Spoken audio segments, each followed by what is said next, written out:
So much of dating culture today is shallow and avoidant. Never have we been so starved for meaningful connection while simultaneously settling for casual, meaningless situations.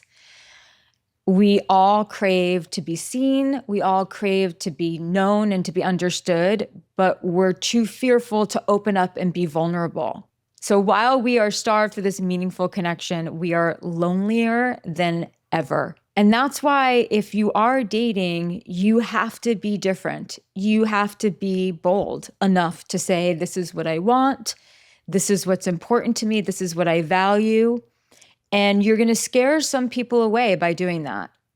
But the ones who matter are the ones who are actually going to stay. Because now more than ever, people are sort of curating their personas when they meet someone, trying to play it cool, trying to act like they don't care, or spending so much time on curating a perfectly crafted text to create some connection with someone, but they won't actually get on the phone.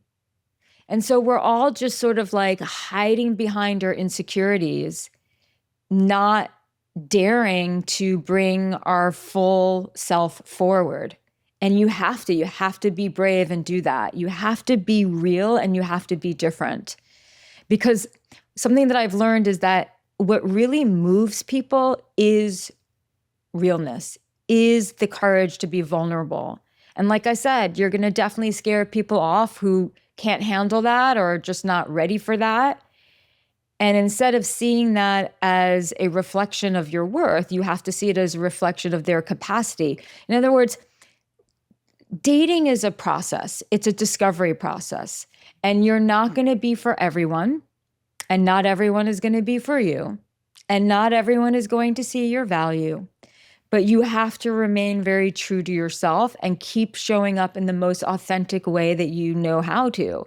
And that means understanding what it is that you really want, what it is that you really value, and having the courage to say it from date one, not date three, not 3 months in. It doesn't mean you have to throw all this intensity at someone, but it does mean that you have to be clear about who you are and what it is that you want. We are wired for deep, lasting connection. We are not wired for a bunch of surface level exchanges, because the more that we engage in that, the lonelier we feel and the worse that we feel. It's like we wake up feeling empty. And yes, it sucks to be the person who's ready for real, and then you keep meeting people who are totally unavailable or playing that game with you of just like push pull or not really opening up.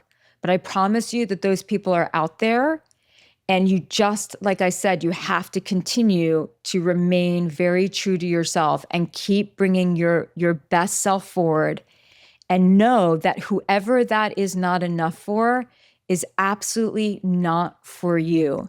And don't let yourself get so overwhelmed by other people's like nightmare dating stories, or, if you have a few bad dates, don't let that stop you. It's never actually been easy to find love. It's never actually been easy to find the right connection. You have to be so strong in your intention and in your mindset that even as you're seeing that out there, you're just not going to get involved in that at all.